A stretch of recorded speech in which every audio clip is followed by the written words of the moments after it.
கழுதை. 7 கழுதை வயசாகுது, இன்னும் திருந்தவே இல்லை. கழுதை கெட்டால் குட்டி சுவரு. பொண்ணை சுமந்தாலும் கழுதை தான், அறிவு கெட்ட கழுதை. இப்படியெல்லாம் கழுதையை ஒரு அவமானத்தினுடைய அடையாளமாக பல நூற்றாண்டுகளாக பார்த்துட்ருக்கோம். அந்த சீட்டுக்கட்டு விளையாட்டில் கூட பார்த்தீங்கன்னா அந்த ஆஸ் வாங்கினா அவனை கழுதை அப்படிம்பாங்க. அந்த மாதிரி தான் நம்ம கழுதையை அடையாளமாக, அதுவும் அவமானத்தினுடைய அடையாளமாக நம்ம பார்த்துட்ருக்கோம் இல்லையா? ஆனால் இன்னொரு பக்கம் பார்த்தீங்கன்னா என்னை பார் யோகம் வரும் அப்படின்னு கழுதை படத்தை போட்டிருப்போம். இது ரெண்டுக்குள்ள முரண்பாடு என்ன அப்படிங்கிறத இன்றைக்கி தெரிஞ்சுக்க போகிறோம். பார்க்கலாமா?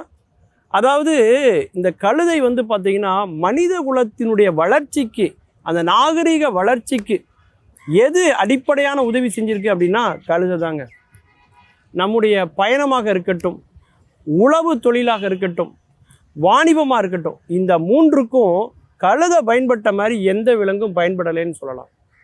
மனித குலத்தினுடைய மிகப்பெரிய ஒரு சுமையை குறைத்தது இந்த கழுதை. அதுலேயும் கோவேரி கழுதை இருக்குது பாருங்கள், அதுதான் நல்ல பொதி சுமக்கும். கோவேரி கழுதை அப்படின்னா என்ன அர்த்தம் தெரியுங்களா? ஆண் குதிரைக்கும் பெண் கழுதைக்கும் பிறந்த ஒரு கலப்பு இனம்தான் கோவேரி கழுதை.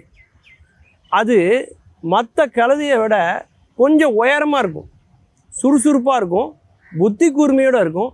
அதிகப்படியான பழுவை சுமக்கக்கூடிய கழுதையாக எது இருக்குது அப்படின்னா அந்த கோவேரி கழுதை தான் இருக்குது.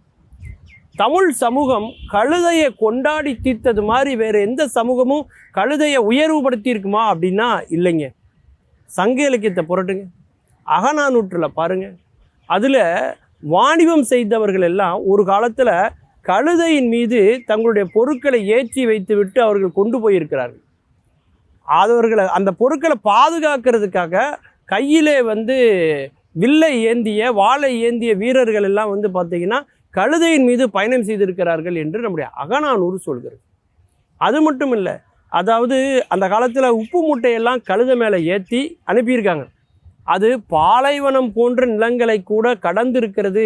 இப்பேற்பட்ட குளம்படி தடம் பறித்த இந்த இடத்துல என்னுடைய மகள் எப்படி வாழ்கிறாளோ என்று ஒரு தாய் சொல்வதைப் போல அகநானூற்றிலே பாடல் இருக்கிறது.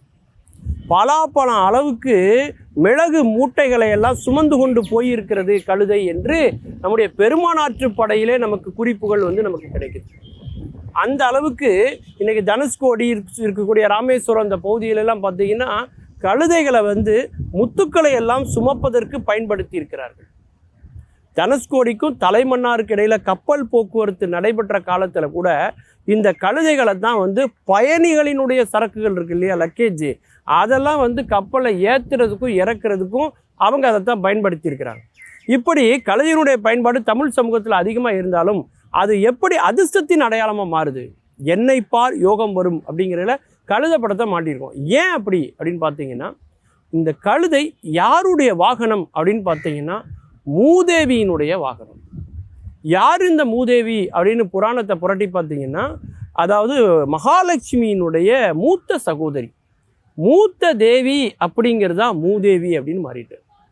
ஆனால் அந்த காலத்தில் அதிர்ஷ்டத்தின் அடையாளமாக மூதேவி இருந்ததுனால தான் அவர்களுடைய வாகனமான இந்த கழுதை என்னை பார் யோகம் வரும் அப்படிங்கிற அளவுக்கு இருந்திருக்கு. இன்னும் சொல்லப்போனால் அந்த காலத்தில் தமிழர்கள் பிறந்த குழந்தைக்கு தாய்ப்பாலை காட்டிலும் கழுதைப்பாலை கொடுக்குற பழக்கம் அன்றைக்கி இருந்திருக்கு. அந்த அளவுக்கு தூய்மையானதாக கழுதைப்பால் உயர்வானதாக தமிழ் சமூகத்தில் போற்றப்பட்டிருக்கு. ஏன்னா அழுத குழந்தை சிரிச்சு தான் கழுதைப்பாலை குடிச்சு தான் அப்படின்னு நம்ம ஊரில் ஒரு பழமொழியே இருக்குன்னா பார்த்துக்கோங்களேன். அந்த அளவுக்கு கழுதைங்கிறது உயர்வான ஒரு பொருள் அப்படின்னு சொல்லலாம். ரோம் நாட்டினுடைய அரசிகள் எல்லாம் கழுதைப்பாலில் தான் குளிச்சிருக்காங்கங்க. சபீனா அப்படின்னு சொல்லி ஒரு அரசி, அவங்க கழுதைப்பாலில் குளிச்சிருக்காங்க. யார் அந்த சபீனா அப்படின்னு கேட்குறீங்களா? ஊரே தீப்பிடிச்சி இருந்துட்டு இருந்தப்போ பிடில் வாச்சிட்டு இருந்தார் நீரோ மன்னர், அவருடைய 2வது மனைவி தான் அவங்க. அந்த மாதிரி ரோம நாட்டில் உள்ள எல்லா அரசிகள், இளவரசிகளும் கழுதைப்பாலில் குளிக்கிற பழக்கம் இருந்தது. அவங்களுக்காக அவங்க போகிற இடத்துக்குலாம் அண்டாவாக கழுதைப்பாலையும் கொண்டு போயிருக்காங்க, கழுதையும் கூட கூட்டிகிட்டு போயிருக்காங்க. அதனால் அவங்க அதே மாதிரி தான் கிளியோபட்ராவும் கழுதைப்பாலில் குளிச்சிருக்கலாங்கிறதுக்கான ஆதாரம் இதுலேருந்து தான் யோசிக்கிறாங்க. என்ன தெரியுதுன்னா, அவங்க கண்டிப்பாக தினமும் குளிச்சிருக்காங்க அப்படிங்கிறது நமக்கு தெரியுது. யாராவது இனிமேல் உங்களை கழுதைன்னு சொன்னாங்கன்னா பெருமையாக நினைங்க. மீண்டும் பல புதிய தகவல்களோடு, அதில் அறியப்படாத பக்கங்களோடு உங்களை சந்திக்கிறேன். நன்றி, வணக்கம்.